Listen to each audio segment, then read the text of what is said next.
I was declared a wanted person. My pictures were all over the media, pasted across the media. And then every day they are announcing that I'm a wanted person. I'm a wanted person, declared wanted like a criminal.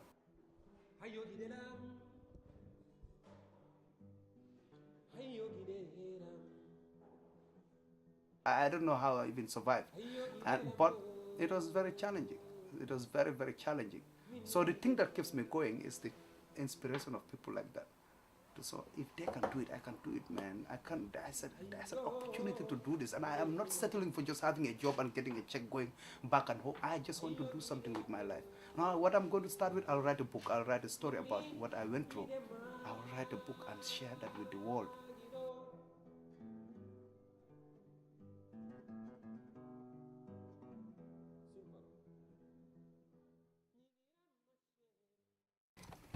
Quick, we gotta hurry. Okay. We wanted to do a retreat off campus that was serving the community, and we chose to work at the Dream Center in Providence, and they were having a Thanksgiving meal, and we thought it would be a great opportunity to work together and come together as an RCIA group, as well as serving the community and serving them Thanksgiving dinner. We are a very small agency operating on a very like a shoestring budget, very small budget, but at least we are able to do little things in our own little way to make our little differences, which is that what we wanted to do. This 2016, we had the second year of organizing a Thanksgiving dinner. Obviously, this was bigger and more organized because a lot more people were involved and helped. So the idea was not only for the introduction to the American festivities of Thanksgiving, but it was broader because that achieved everything else for us.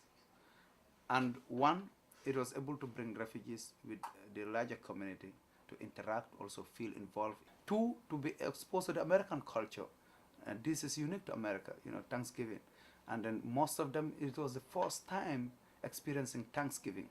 But another a component of it is knowing about the diet, the dietary issues, just to talk to understand, the different dietary issues connected to America, and then talk to people about it. So it's like an opportunity for people to learn different things.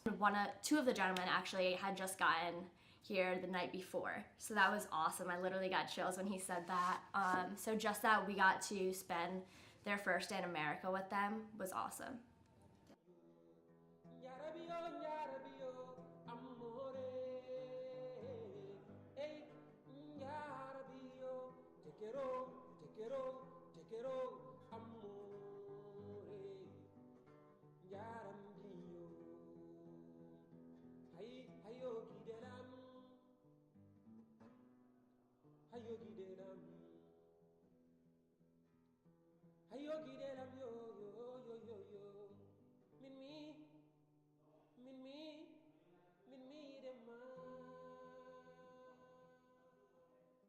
I came here as a refugee myself, and it's 9 years ago, 2007. Because I'm writing about human rights, I'm writing against torture, I'm investigating against murder and a dictator, and I'm arrested and tortured and released and tortured, and you see this is a mark of a bayonet, military beating me and stabbing my body with bayonets because I wrote about the dictator. Now this is like 14 years now. It's still, the mark is still there from a bayonet, military torture. I lost the sense of sleep. I didn't know how to sleep. When I go to bed, I close my eyes, I'll start screaming because I'll see soldiers stabbing me with bayonets or chasing me with AK-47 guns. But I didn't know that these nightmares and flashbacks could be PTSD. Nobody told me about that. And then my landlord will be knocking the door every day. Will be knocking every night. My landlord will come to my studio apartment upstairs and he's preventing everybody in this building from sleeping. Why? What is wrong with you? I said, no, I'm sorry, I didn't know that I'm screaming.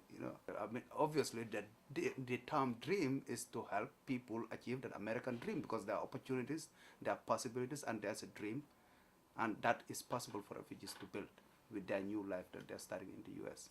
I'm the student coordinator for the RCIA group on campus, so this group is involved with allowing people to come into the Catholic Church who are interested in becoming Catholic.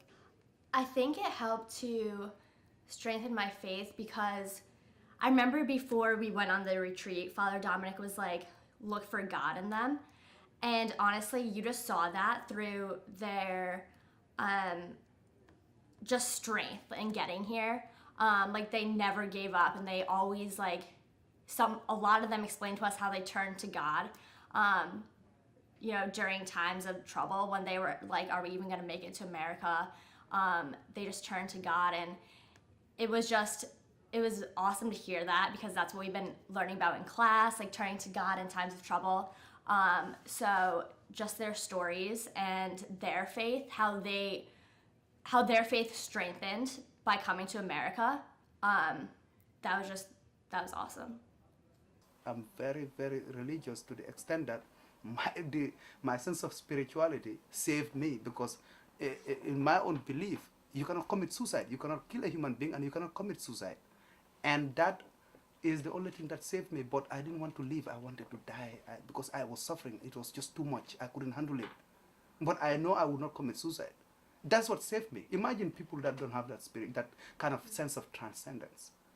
If you think about Jesus' sacrifice on the cross, there's a really cool relationship between him suffering and through his suffering, he was able to save all of us.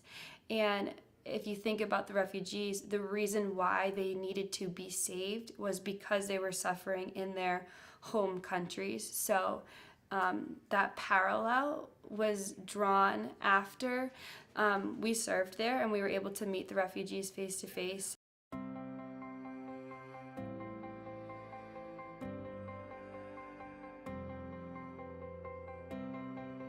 I just remember when we were leaving that day, we just saw them in the parking lot just playing.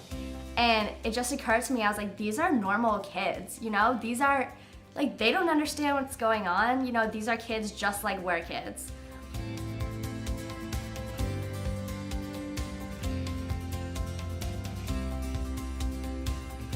The kids were so cute, like, I don't know, they were just normal kids. You couldn't tell that they were any different from, you know, Americans, refugees, whatever. They were just so cute and running around and eating the food and everything, yeah.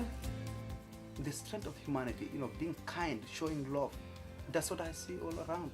So for me, I feel welcome, I feel receiving, being the embodiment of the goodness of what people are capable of doing, the kindness of people.